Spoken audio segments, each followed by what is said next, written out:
Here I'm going to take a look at the Wannsee Conference of the 20th of January 1942, a meeting of 15 senior representatives of the National Socialist Reich government and the SS. Right at the very beginning, I need to correct one widely held belief regarding this conference. It was not where a decision whether or not to carry out the Holocaust was made. Whereas those attending the meeting were high up in the civil service, they were not decision makers. The decision had been taken by Hitler and then passed on down the line. The whole point of the Wannsee Conference was a sort of meeting to say what the plan was and to iron out any difficulties that may be faced in carrying out that plan. The sort of thing that happens at management levels every day in government, business, and even in domestic situations. If you want to read the Wannsee Protocol, which is a summary of what was discussed, then I have provided a link below. By the time of the Wannsee Conference, the Holocaust had already started and around 1 million people had already fallen victim to it. When it started is a more difficult question to answer. However, mass shootings of people just because they were Jews had started with the invasion of the Soviet Union, although tens of thousands of Jews had already been killed or allowed to die in Poland. Jews were forced to wear identification marks from October 1939. The first ghettos were set up shortly afterwards. Huge mass shootings such as that at Babi Yar occurred in September 1941, and the death camp at Chełmno nad Nerem murdered the whole Jewish population of Koło before moving on to other places in Poland as from the 8th of December 1941. The population of the third largest Jewish settlement in the world, that of Łódź, was subject to deportations to death as of the 16th of January 1942. Thus, the Holocaust was well on its way before the conference. On the 31st of July 1941, Reinhard Heydrich received an order from Hermann Göring to submit a plan on finding a final solution to the Jewish question. Göring was head of the 5-year plan, although he knew nothing about economics. He was, however, an old fighter of the Nazi Party and Hitler's favourite. Being in charge of the economy was just part of Nazi corruption and allowed him to amass vast wealth. Indeed, Heydrich may have persuaded him to give the order, as by then Göring was less interested in the task of government and more interested in getting himself even wealthier and plundering the occupied countries. Towards the end of November 1941, Heydrich sent out invitations to various ministries to meet for a conference on what they termed the Jewish question. The meeting was scheduled for the 9th of December 1941 at 12 noon in the office of the International Criminal Police Commission, which was located at Am Kleine Wannsee number 16. Heydrich had been the head of the International Criminal Police Commission since August 1940. However, that meeting needed to be cancelled. Hitler convened the Reichstag, now the rubber stamp parliament of the Third Reich, for the 11th of December 1941 in order to declare war on the United States. As the first victims were murdered by gas at Chełmno nad Nerem and the Soviet offensive in front of Moscow gathered steam, Japanese bombers attacked Pearl Harbor. As some of those invited were also members of the Reichstag, and perhaps Heydrich did not want them going fresh from the largest mass murder planning meeting in history to that talking shop, the December meeting was cancelled. However, Hitler did tell a group of insiders that he intended to murder all the Jews in Europe at a secret meeting held in his private rooms of the old Chancellery building on the afternoon of the 12th of December 1941. 4 days later, Hans Frank, Governor General of that part of occupied Poland known as the General Government, stated in Krakow that the meeting, which came to be known as the Wannsee Conference, would soon be called. Therefore, it is reasonable to assume that the subject of this conference was brought up at the 12th of December meeting. So the meeting was rescheduled. Invitations were sent out on the 8th of January 1942 to a breakfast conference to be held at the guest house of the Security Police and Security Service, the address of which was at Am Großen Wannsee 56 to 58, a villa located in Berlin-Wannsee, a district to the west of the capital. I believe that the change of location was due to the guest house offering better catering possibilities. Murdering Jews has been part of the Christian tradition in Europe for hundreds of years. However, Hitler intended to take this now to the extreme. Exterminating the Jews was at the fundamental core of what Hitler believed in. I think the whole point of the war was to kill the Jews, and he used excuses such as Lebensraum to be the way with which he reached his aim. He was clear about what he intended. Hitler had been indoctrinated by this hate-filled conspiracy theory going back hundreds of years to such an extent that he saw himself as the one chosen by Providence to take it to its logical conclusion. On the 30th of January 1939, he openly stated that if a war breaks out, that it would lead to the annihilation of the Jewish race in Europe.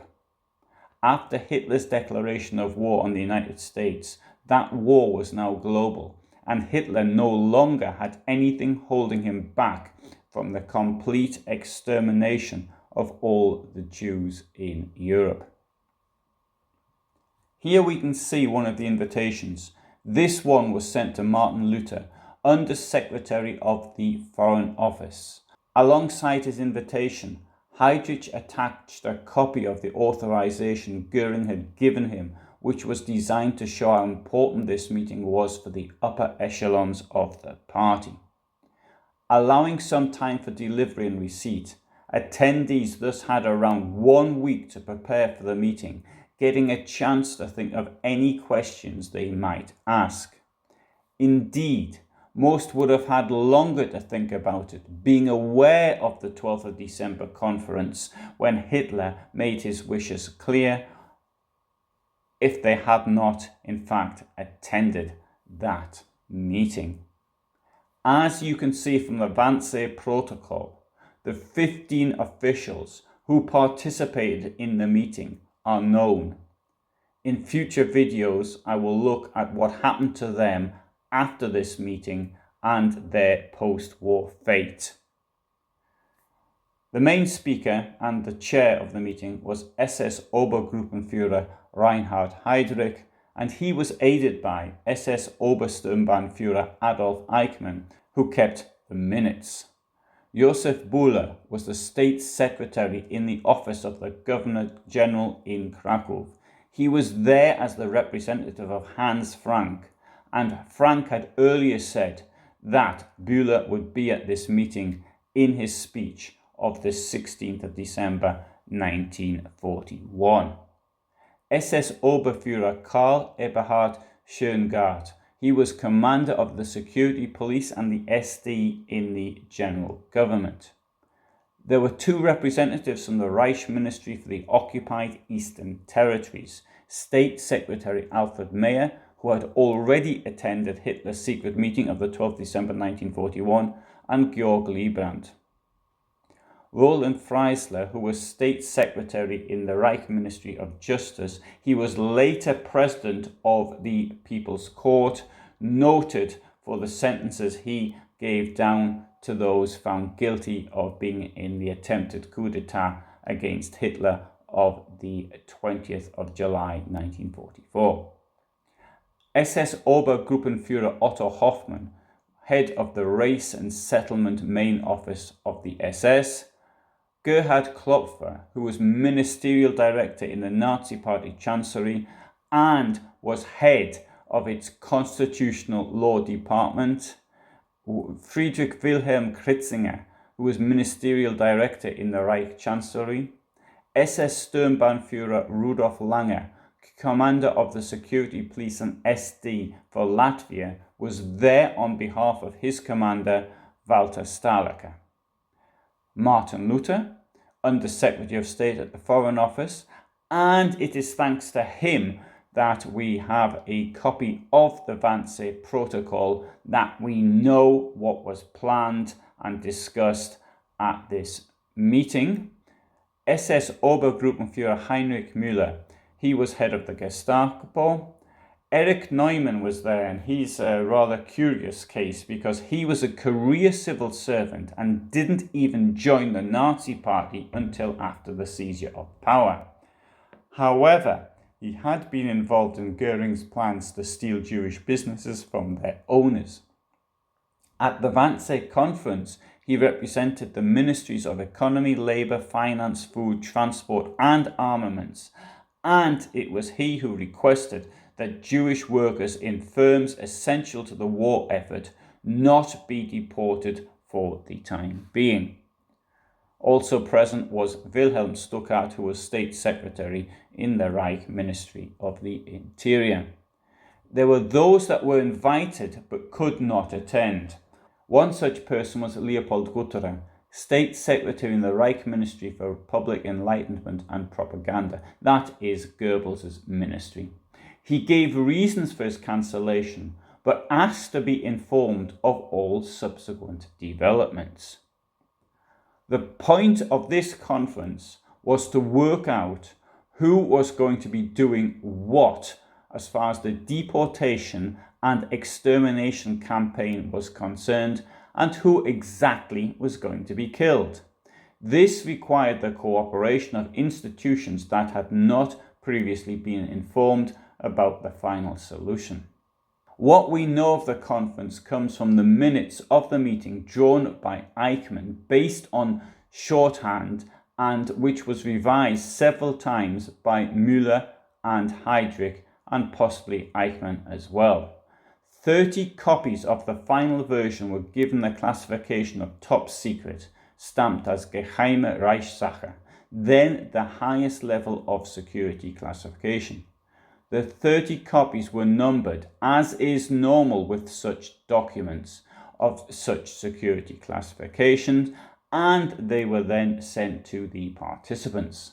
Only the 16th copy, that of conference participant Martin Luther, has been found. It escaped destruction when Luther was imprisoned in the Sachsenhausen concentration camp, and his files held for future use by the prosecution. These files turned up in Marburg and Berlin. This was too late for the trial of the main Nuremberg trial, but was used in preparations for the ministry's trial. However, the invitation to Otto Hoffmann was located in August 1945, and therefore it was known that a murder meeting was planned. Eichmann was tried in Jerusalem in 1961. There he stated that the conference protocol is an accurate reproduction of the content of the conference. Heydrich insisted that all essential details were recorded, although parts of the discussion were not in the protocol. Eichmann contradicted the protocol on some points at the time, especially with regard to the importance of his own person at that meeting. The total duration of this conference, recorded in the minutes of about 1.5 hours as stated by him, is, however, undisputed. In the minutes of the Wannsee Conference, Heydrich stated that he had been appointed by Goering as commissioner for the preparation of the final solution of the European Jewish question, and that the Reichsführer SS and chief of the German police, that is Himmler, was responsible. At this meeting, he wanted to coordinate with the central authorities directly involved. Heydrich reported on the emigration of around 537,000 Jews from the pre-1938 borders of Germany, annexed Austria, as well as occupied Bohemia and Moravia. There were around 11 million Jews who were targeted for death, including those from the occupied parts of France and the Soviet Union, from the United Kingdom, Spain, Sweden, Switzerland, Turkey, and other areas which were then outside Nazi influence. The number of Jews in Europe appears to have come from the Reich Association of Jews in Germany.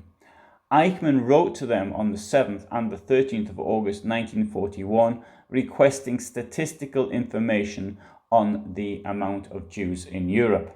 To these numbers were deducted those who had already fallen victim to the Nazi killing machine. The protocol stated that the victims would be dealt with, and I quote, in large labour columns with separation of the sexes. The able-bodied Jews are being led into these areas to build roads, although a large part will undoubtedly be lost through natural reduction. Any remaining stock will have to be treated accordingly, since this is undoubtedly the most resilient part, since this, representing natural selection, is to be addressed as the nucleus of a new Jewish structure. Europe from west to east would be combed through. First, the German Jews were to be transported to transit ghettos, and from there to the east.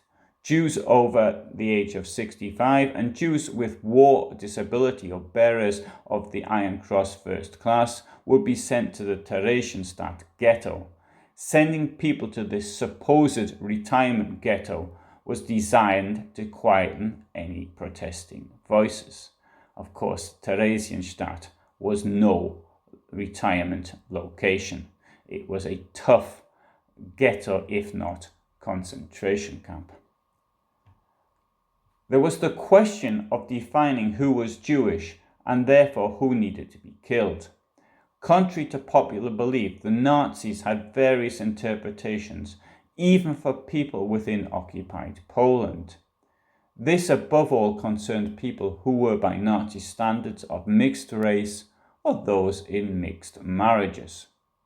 According to the protocol, the Nuremberg laws should to a certain extent form the basis of the categorization, but the suggestions put forward by Heydrich went far beyond that.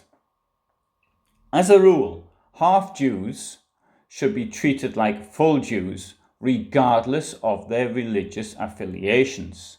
Exceptions were only made for these half-breeds, to use the language used there, who were married to a German-blooded partner and who had not remained childless. Other exemptions could only be granted by the highest party authorities. Every, and I quote, first-degree mongrel who was allowed to remain in the German Reich should be sterilized.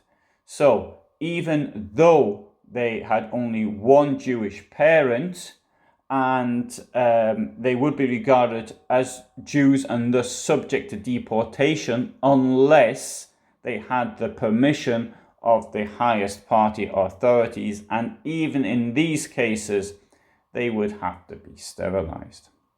Mixed race, second degree, that's 1/4 Jewish, should as a rule be treated as equal to the German-blooded unless they were classified as Jews due to their conspicuous Jewish appearance or poor police and political judgment. To put this another way, if one was an anti-Nazi and had one Jewish grandparent, that was sufficient, according to Heydrich, to warrant death. In the case of existing mixed marriages between full Jews and German-blooded people, the Jewish part should be either evacuated, that is to say, sent to be murdered, or sent to Theresienstadt if resistance from German relatives was to be expected. Further regulations were addressed for mixed marriages in which one or both the spouses were of mixed race. Now, these detailed proposals were rejected as impractical by State Secretary Stuckart, who had been involved in drafting the Nuremberg laws in 1935.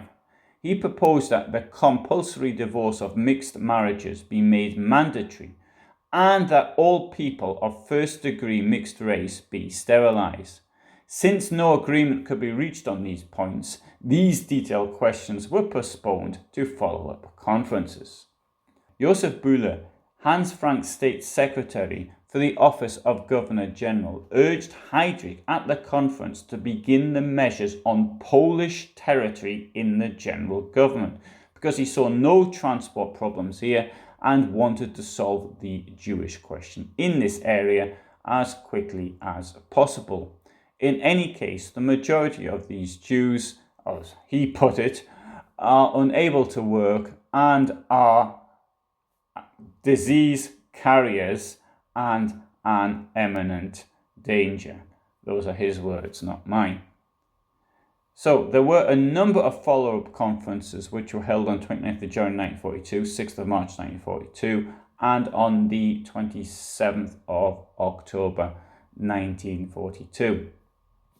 Now, to return to the point made by Josef Bühler, why the Holocaust happened in Poland, it's quite clear because the density of Jews was the greatest in this country, and therefore the construction of killing camps in Poland was the most logical place to do it. Also, there was good rail networks, and the people had already been put in ghettos in Poland.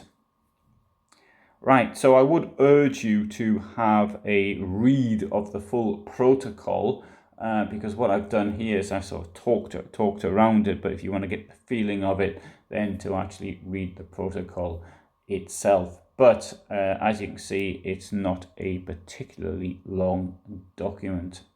In future videos, I shall look at the consequences of this conference for the victims, as well as the fate of the participants.